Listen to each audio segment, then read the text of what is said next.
Well, welcome. Well, hello. Well, welcome to the AuntTEA'z. Yes, welcome to our second edition of the AuntTEA'z. And today, guess what we're talking about? What? Well, you picked this topic. Oh, I did. This is about practical skills and wisdom, conversation that will help young adults and common mistakes that they might have when they were younger and how it would apply, learn new things as they go along. That sounds good. I think we can help them by sharing some of our pitfalls and giving some good lessons, right? Yeah, things that, we wish that we had learned as we... there are quite a bit of things I wish I would have learned when I was younger. At least definitely when I went to college. Yeah. So many mistakes. I mean, yes. Even in adulthood, when I think about like traveling mistakes and things like that. How about credit card mistakes? Oh my gosh. In the 20s. Yes, and definitely. Like 18, 19. So here we are. So let's just kick it off by talking about who taught you something that changed the direction of your life. Well, I'll go back even further, like my brother. Oh, that's a good one. How about that? Dressing skills. Remember? Yes. Well, let's ask this. Who has a brother that shops for their sisters? Oh, my God. While he was in college, earning his summer pay. Yes.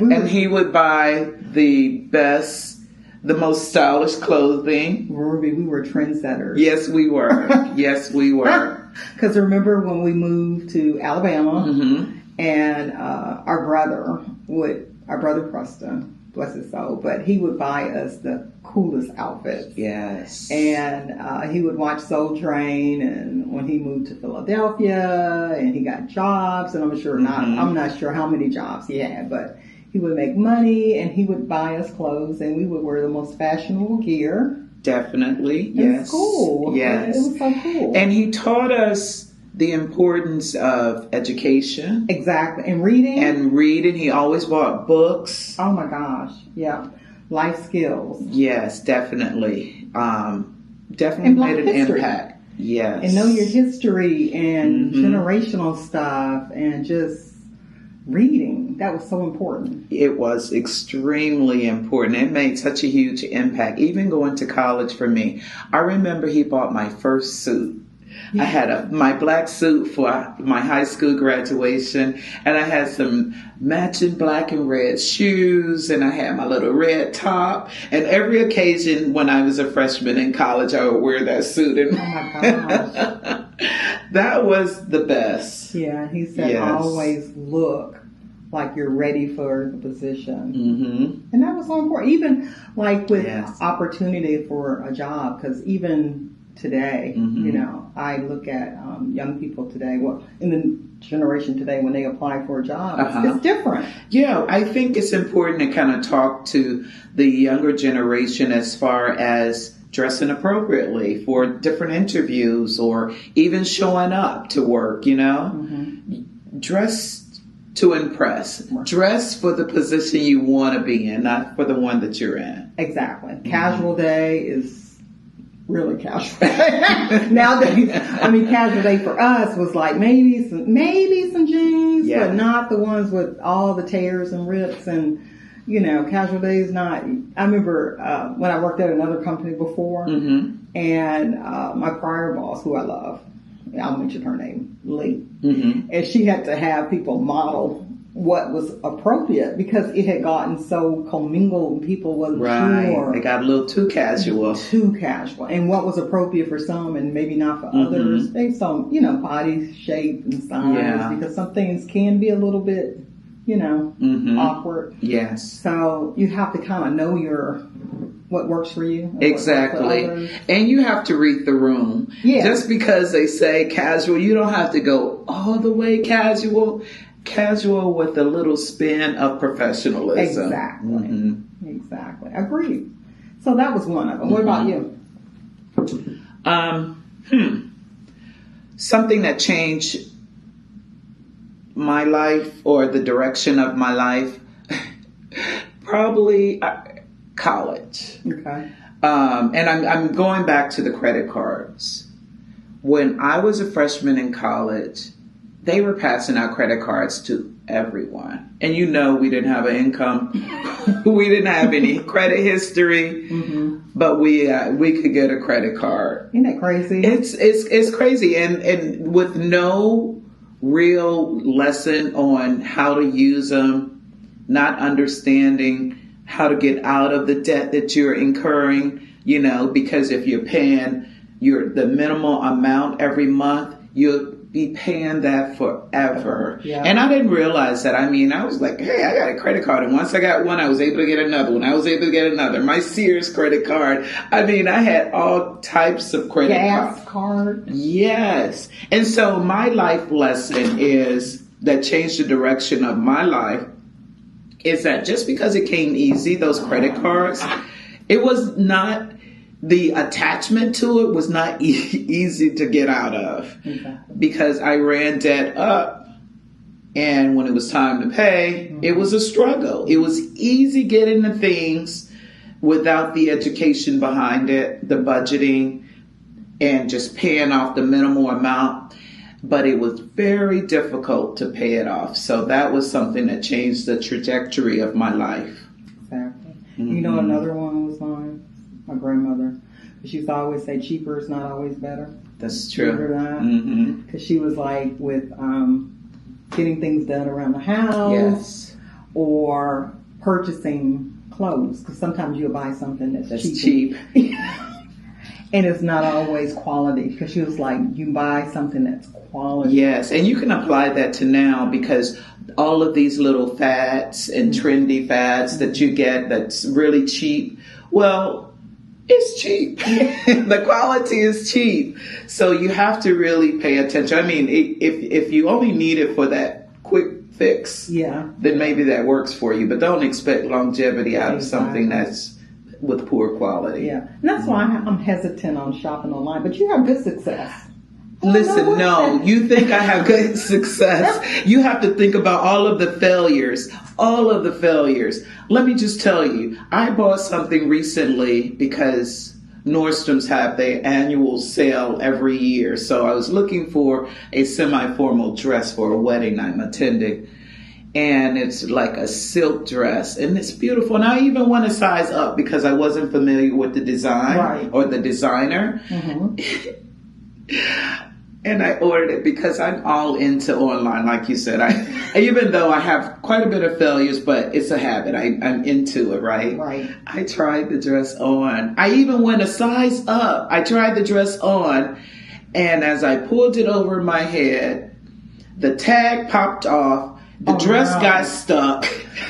It was a failure. And you couldn't return it. I could not. The tag it says, please keep the tag on if you need to return. Oh my God.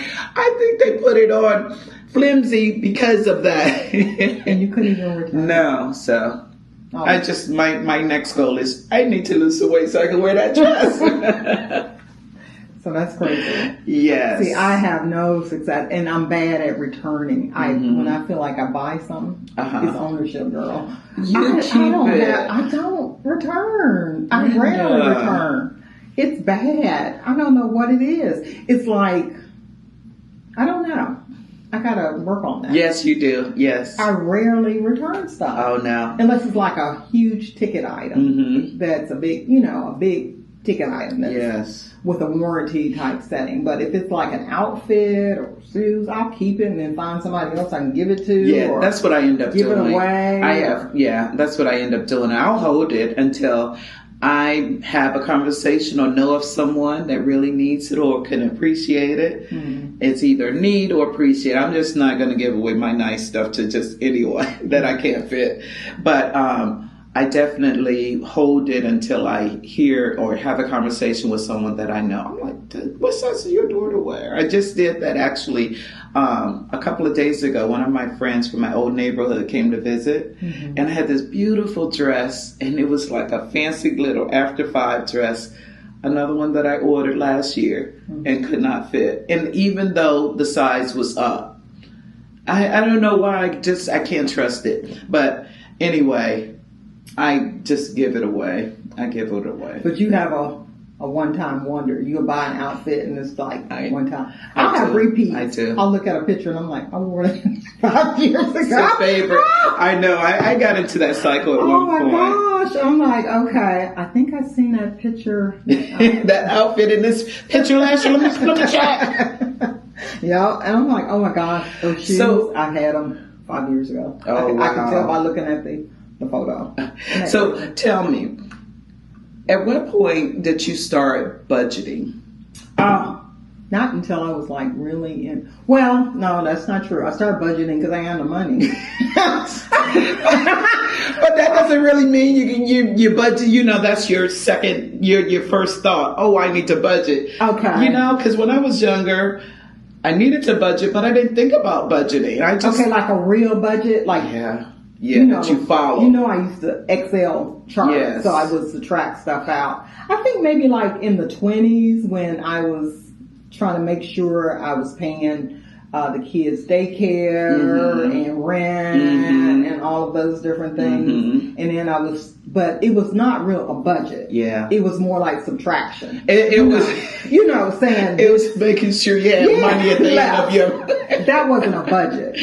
So budgeting, I can say really not until I was in my 40s. You're absolutely right. Same here. And that's one of the things I wish I would have done when I was younger. Yeah. So I would say to young people now, if you don't have a plan, your money will plan for you. Exactly. That's a good point. I would say try to have a budget. Yeah. And you will meet that, and you'll try not to go over that. But if you just kind of let it subtract, it'll subtract.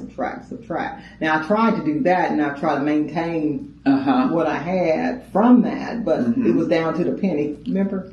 A lady we knew, and I have 64 cents left. And I'm like, oh my God. How do you even survive? But and I think it's so important now with everything being so expensive and the wages aren't going up. It's important to just sort of start writing those things, what's coming in and what's going out, and analyze it to see where all your extra money is going. Exactly. So that you can kind of make some adjustments the next pay period. And now you have systems in place that can help you. Yes, absolutely. Hey, ChatGPT can do a budget for you. That's true. And remember we used to go to church and they used to talk about the budget, things, but that was more for planning, if you give this much and you should live off this much, right? And you should also use this portion for things for yourself, so that helped. That kind of it's like paying yourself a percentage as well. And I didn't realize how important that was. Yeah. And it helps you to save as well, because I think that's also important, having that safety nest egg for rainy funds, rainy day funds. So, what about credit scores and why that matters? Oh my God. So going back to my horror story of having all of my credit cards, I had no concept of a credit score and the importance of having a good credit score and what it gets you.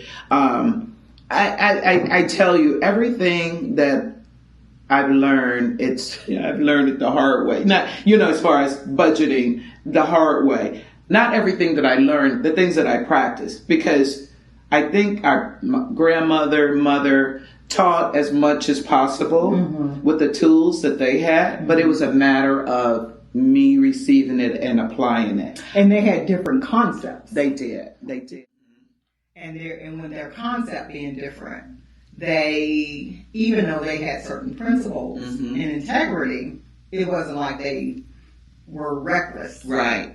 So we knew the principles of integrity. That foundation was there. So it's just that they just didn't have those core. It is true, but it goes back to, I knew that I paid my credit card bills, the minimal amount, but I didn't realize I was in a trap because I just stayed there, So it was paid on time. Yeah.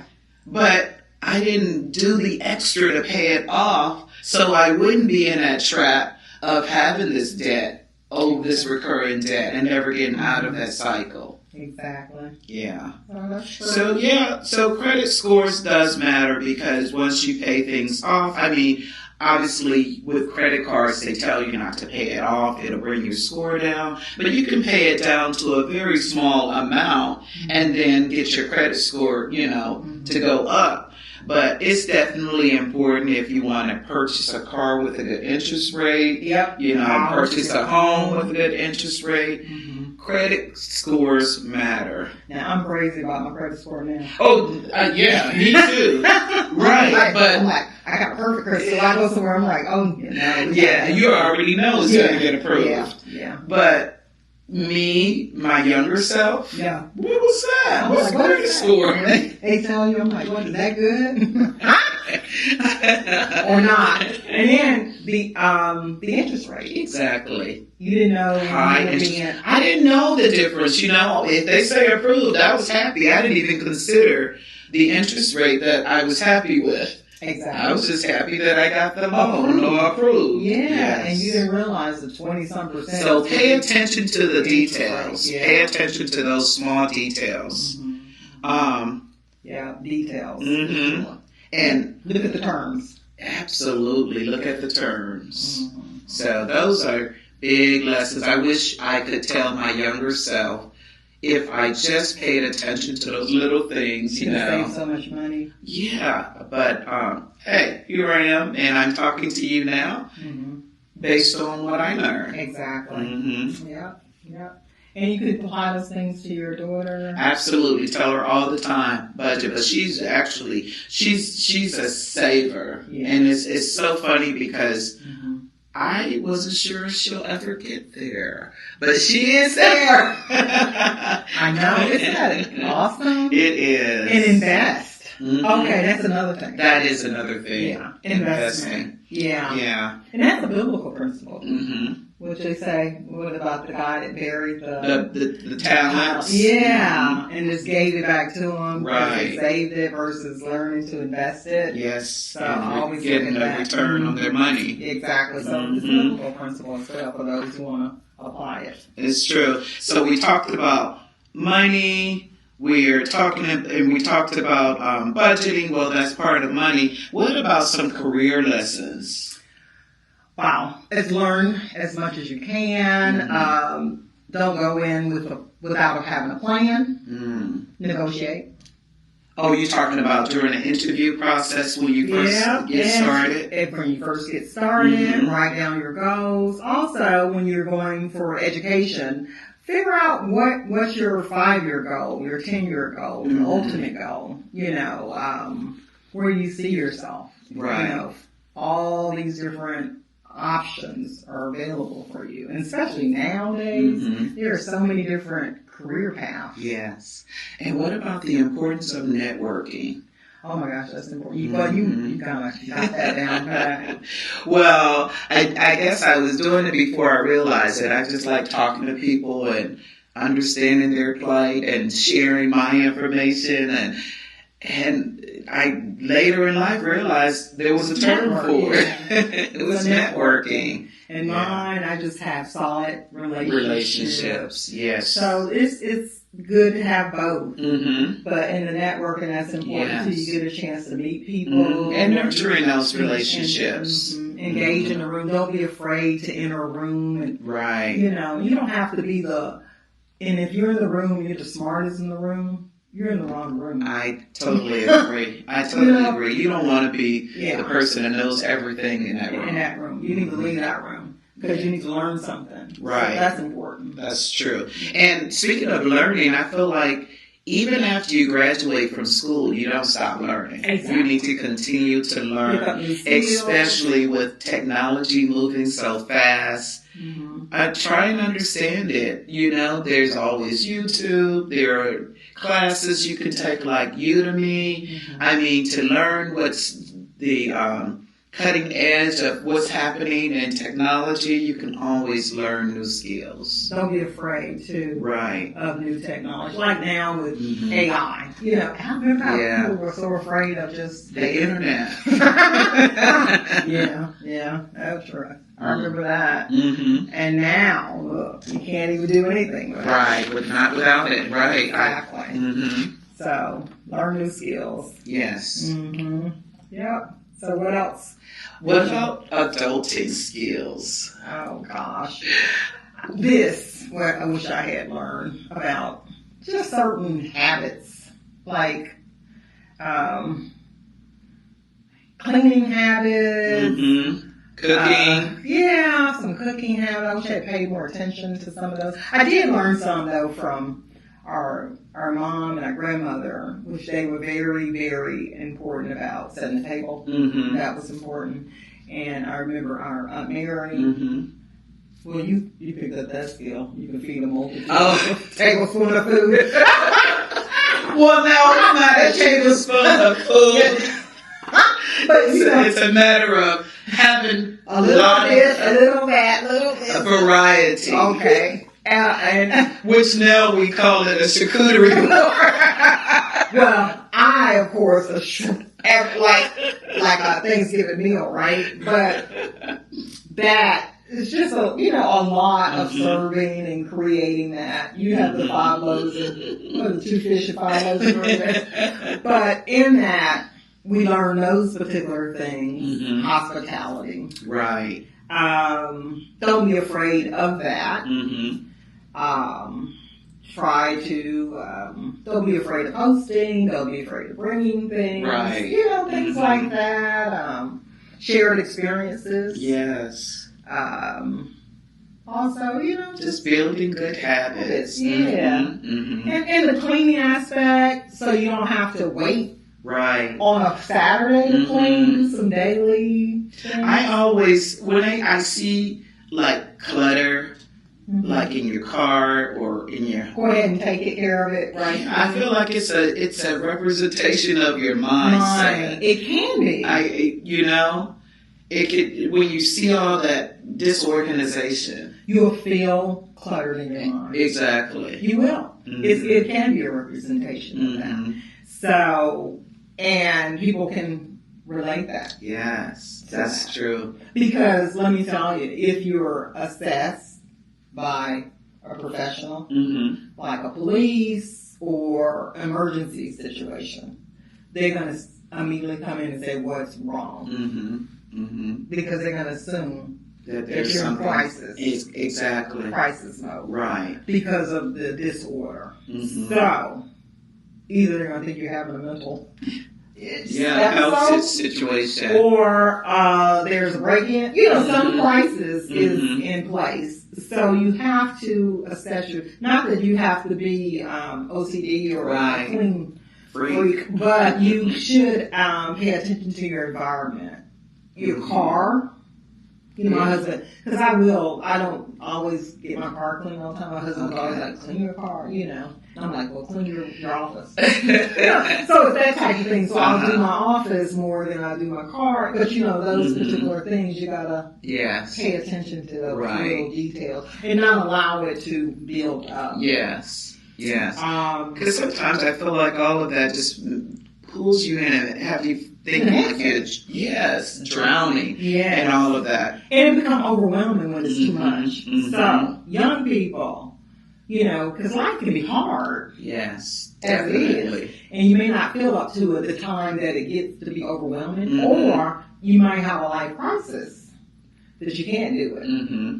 So you want to go ahead and do it. Just a little bit at a time. Mm-hmm. A little bit at a time. I've been watching this one young lady on the internet, and I get little habits from her. And then I feel judged when I watch her. She's an organizer? Oh, gosh, she's good. And I'll give her a plug, but it's like Nikki, Operation Nikki. Oh my gosh, she's so good.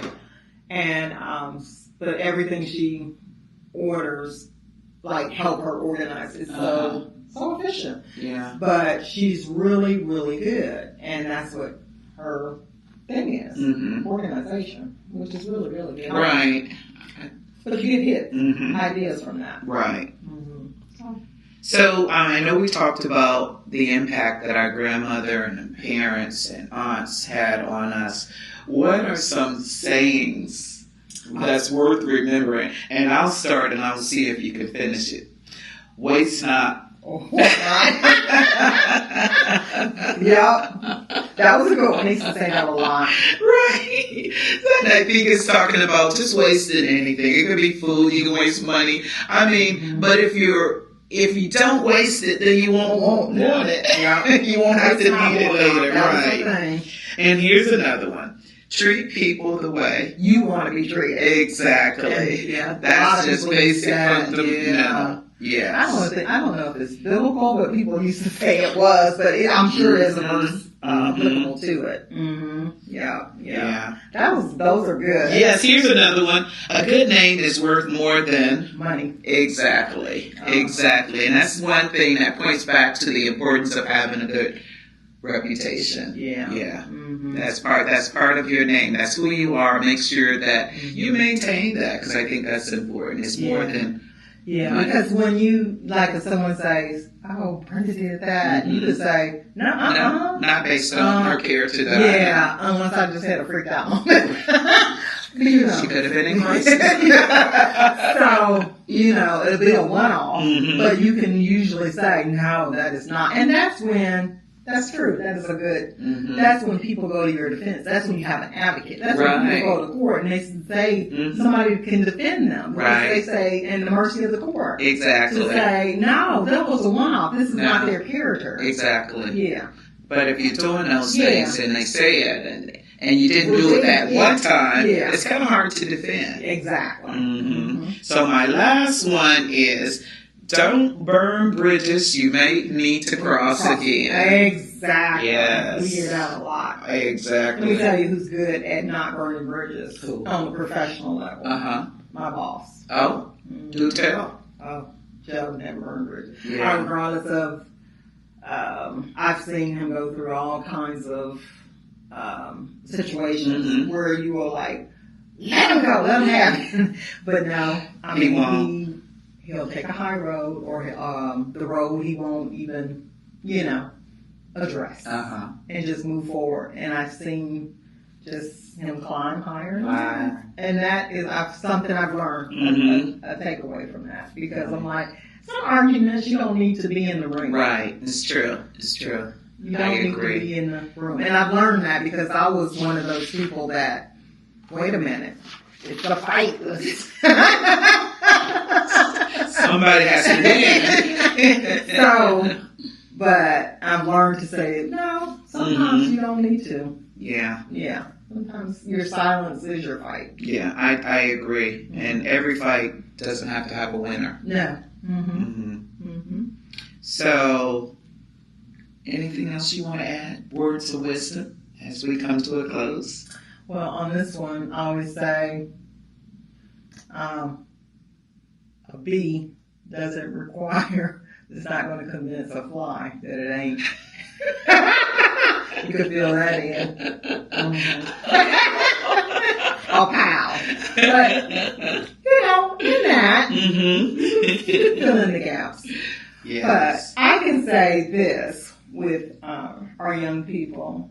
Pay attention sometimes to your elders, and not even just your elders, but your other people that you might see that are a mentor to you. There's some little nuggets there. Not all, but there's some nuggets that you can learn. And there's also you can impart, because we're learning too. Absolutely. And one thing I would like to say is that wisdom grows through experience, but it can pass from one generation to another. It does. And I'm learning. Actually, I learn things all the time, even from my grandchildren. I am learning from them. Yeah, you can learn from anyone. Yep. Yeah. Definitely. Well, this was good. It was. Well, until next time. Exactly. Look forward to seeing you.